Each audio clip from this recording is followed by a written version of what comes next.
As we continue this special health edition of the Balancing Act, we're going behind the mystery. Today, the ultra-rare disease known as congenital plasminogen deficiency. Now, while few are affected, it has a profound impact on sufferers, their families, and society. Put on the medical map 170 years ago, it is only now that patients are seeing hope. New treatments are on the horizon. Joining me to talk about this systemic and potentially life-threatening illness are Dr. Shira Robbins from Shiley Eye Institute, University of California, San Diego, and a young warrior, Andrea, who's affected by this disease almost since birth, and her mother, Jessica, a formidable plasminogen deficiency advocate. Good morning to all of you. Good morning. Doctor, let me start with you, and I'm going to be completely honest. Plasminogen deficiency, I had never heard of it. You are not alone, Olga. Okay, good.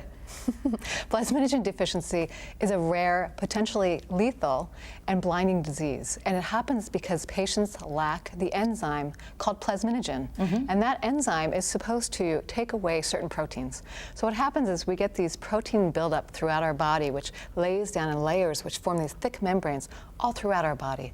And in my work at the Shiley Eye Institute, I like to explain things in terms of everyday life. So if you were to take your front lawn and imagine that you never weeded or mowed again, which I know you would never do, all of your healthy plants would end up getting choked and eventually die. And that's what happens in this disease process. That's a great analogy. Thank you for that, Doctor. Jessica, Andrea, let me bring you in. Tell me about your journey with plasminogen deficiency. When did you notice that your daughter had it, Jessica? Well, I've always kind of noticed since she was born. What happened? She's had many bouts of what they've always thought was pink eye. Which a lot of kids have, right? Exactly. So Andrea's been treated for pink eye, the normal regimen of what they would give for pink eye many times. It got to a point where it wasn't going away, and we were referred finally to the Children's Hospital in Chicago after many visits back and forth between her pediatrician and ophthalmology. Misdiagnosed. She was finally diagnosed when she was about almost 4. 4 years later. But even then, we've done so many experimental treatments because there wasn't anything available at that time. What a nightmare. Andrea, I know you were quite young, but do you have any recollection? Do you remember? How did it affect you? It affected me not as much as it affected my family, but that's only because I was young and I didn't know much of what was going on. I just knew that there was something wrong. Doctor, is this typical of those affected with plasminogen deficiency? It is. It's very typical, having to go through many, many doctors and oftentimes many years, and sometimes even having many surgeries before the proper diagnosis is made. And it only takes a simple blood test. A blood test? To get a diagnosis. To get the diagnosis. All right, so let's kind of create some awareness here today. And what are the signs and symptoms to look out for here?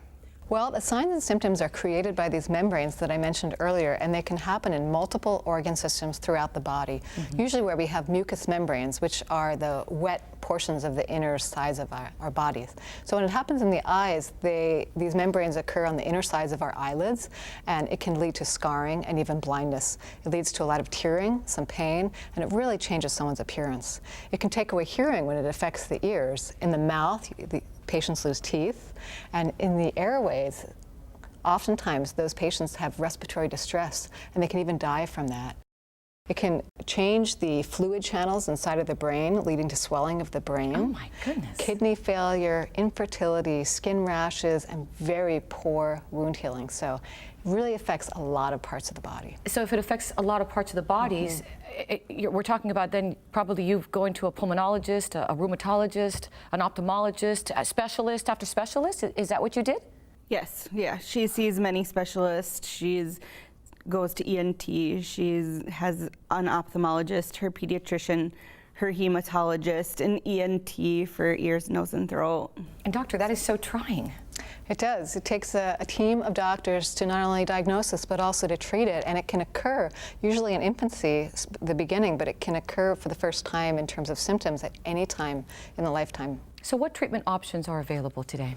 Well, originally, people saw these membranes and they wanted to peel them, both the doctors as well as the parents. But that really doesn't help. In fact, it can make it worse, because when those membranes are peeled, oftentimes they grow back very quickly and even thicker than before. So there's been a host of treatments which have been tried, and unfortunately none of them work great. It makes the most sense to try and replace what is deficient, so to replace the plasminogen in the first place. Right now, there is no current FDA-approved plasminogen replacement therapy. But there is one which is currently being reviewed by the FDA. And so what that means is that all the scientific analysis isn't complete, but it's in the works. And Andrea has actually been a part of that, an important part of that, participating in that clinical trial. And now that you have participated in this clinical trial, how are you feeling? I'm feeling way better health-wise. I mean, physically and emotionally and mentally, just everything. That is It great feels to hear. great. Oh, and you look beautiful and you sound great, and it makes me happy to know that. I know you're probably the happiest mom today to see her so much better, but the road has not been easy, has it? No. Andrea had FM systems in class for her moderate hearing loss.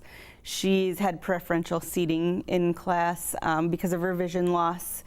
So she's felt kind of singled out her whole life. She was bullied a lot in elementary school because her eyes were crossed, because her brain had shut down her right eye. So we've dealt with a lot of those things. I know you have a lot of hope, and you are an advocate for Andrea and anyone with plasminogen deficiency. What resources are out there for families today, if you can offer any? The biggest resource that I have is a Facebook page that I created in desperation to find other people. Good for you. Because when I first had Andrea diagnosed, I had nobody, and I was told that there was nobody. So I'd created this Facebook page, and people have found me. It's called Ligneous Conjunctivitis and Plasminogen Deficiency Support Group, and we all talk to each other, moms, caregivers, patients. Create awareness. Yes, cry on each other's shoulders, share our successes. Doctor, what advice would you give to someone out there who may be going through this right now, or may have the symptoms and signs? Well, I think that it requires a strong and supportive family unit, but I'm very hopeful for the future of these patients. We have great educational things happening, like this show today. We have another very promising treatment right around the corner. So I'm very hopeful that in the future, patients identified with this disease process will be able to do the simple things that we all take for granted, like taking a deep breath, seeing your best friend, listening to your favorite music, and maybe even becoming a parent. And Andrea, I want to end with you.